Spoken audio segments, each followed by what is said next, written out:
Imagine this. You're standing on a battlefield 900 years ago. You have a sword. The man charging toward you has a sword, maybe a spear, maybe an axe, maybe a bow if he's far enough away. Everything about combat comes down to one thing. Who is stronger? Who is faster? Who trained longer? Who gets lucky? For thousands of years, that's how war worked. Then, one day, someone lights a fuse. There's a loud bang, a cloud of smoke, and a small piece of metal flies through the air faster than any arrow ever could. The age of muscles begins ending. The age of chemistry begins. But here's the strange part. Nobody actually set out to invent a gun. Seriously. No medieval engineer woke up one morning thinking, you know what this world needs? A handheld explosion machine. The first gun was an accident. Actually, it was the result of people trying to do something completely different. They were searching for immortality. And somehow, they ended up inventing one of the deadliest technologies in human history. How does that happen? How do you go from mixing mysterious powders in the hope of living forever to creating a weapon capable of changing every war, every empire, and eventually every nation on Earth? The answer begins not on a battlefield, but inside an ancient Chinese laboratory. Let's go. First, we need to travel back more than 1,000 years.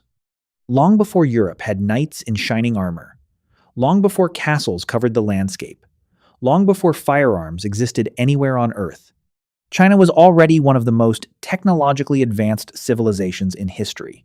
Paper, printing, the compass, porcelain, massive engineering projects. The Song and Tang dynasties were producing innovations centuries ahead of much of the rest of the world.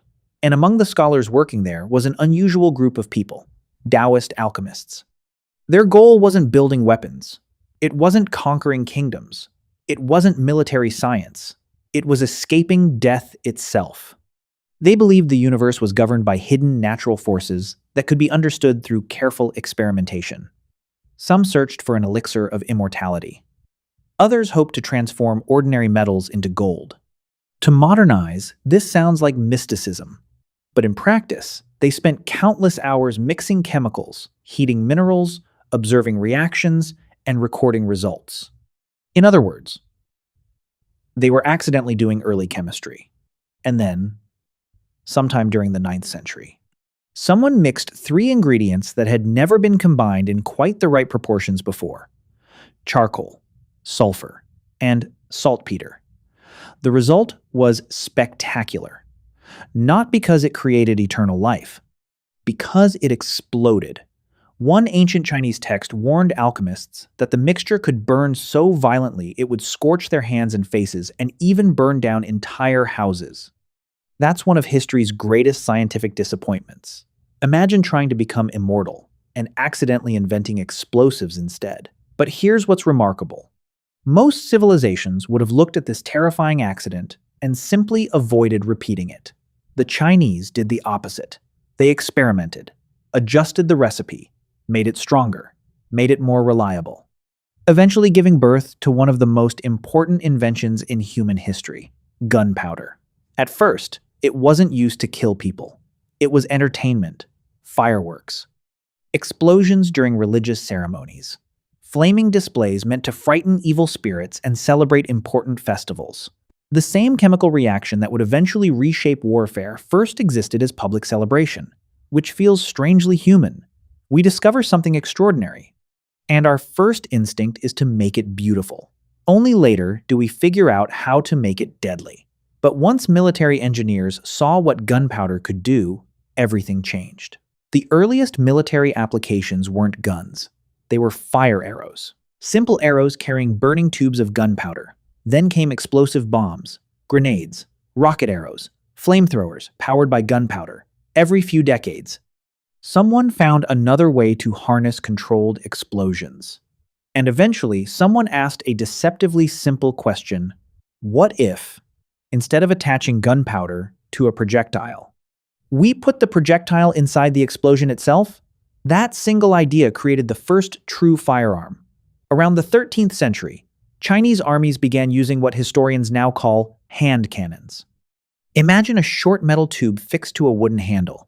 Crude, heavy, awkward. You poured loose gunpowder into the barrel, dropped in a stone or metal ball, lit the fuse manually, then hoped everything happened in the correct order. Sometimes it did. Sometimes the projectile flew forward, sometimes the barrel exploded instead. Early firearms were terrifying. Not only for the enemy, but also for the person holding them. By modern standards, they were horribly inaccurate, slow to reload, unreliable in rain, dangerous to operate. A trained archer could fire several arrows before a gunner managed one shot. So why did guns survive? Because they possessed one overwhelming advantage: energy. A bow stores energy in bent wood. A gun stores energy inside chemistry, and chemistry scales far beyond human muscle. No matter how strong you become, you can only pull a bowstring so hard. Gunpowder doesn't have that limitation.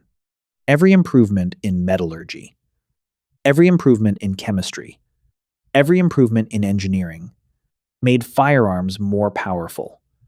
The human body stopped being the limiting factor. The explosion became the engine. That was a revolution unlike anything warfare had ever seen.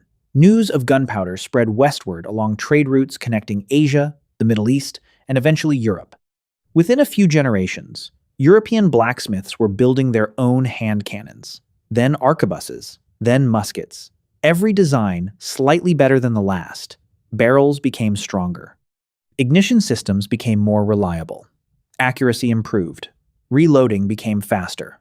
By the 16th century, the battlefield had fundamentally changed. A peasant with a few months of firearms training could threaten a knight who had spent 20 years mastering swordsmanship. Centuries of military tradition suddenly mattered less than understanding controlled explosions. Armor grew thicker. Then guns became stronger. Armor disappeared. Castle walls became higher. Cannons became larger. Castle walls disappeared too. Entire political systems changed because one invention kept getting better. Kings who could afford firearms built centralized armies. Feudal lords lost military independence. Empires expanded across oceans. Colonialism accelerated. Industrialization followed. The first gun didn't just change warfare, it changed civilization. And here's the part people rarely think about. The first gun wasn't really an invention. It was a chain reaction of discoveries.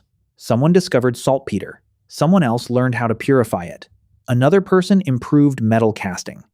Someone designed stronger barrels. Someone invented better fuses. Another created the trigger mechanism. Thousands of minds, across centuries, solving one problem after another. Innovation almost never arrives in a single moment. It grows, quietly, incrementally, until suddenly the world looks completely different. So, how did humans invent guns? They didn't begin by searching for better weapons. They began by searching for eternal life. They mixed powders hoping to defeat death. Instead, they created a technology that transformed it. The first gun wasn't born from a battlefield. It was born from curiosity, from experimentation, from people asking, what happens if I mix these together? History is full of inventions like that. The microwave came from radar research, penicillin from a forgotten Petri dish, the first gun from an alchemist chasing immortality. Sometimes humanity's greatest breakthroughs aren't answers to the questions we ask. They're accidents that answer questions we never thought to ask in the first place.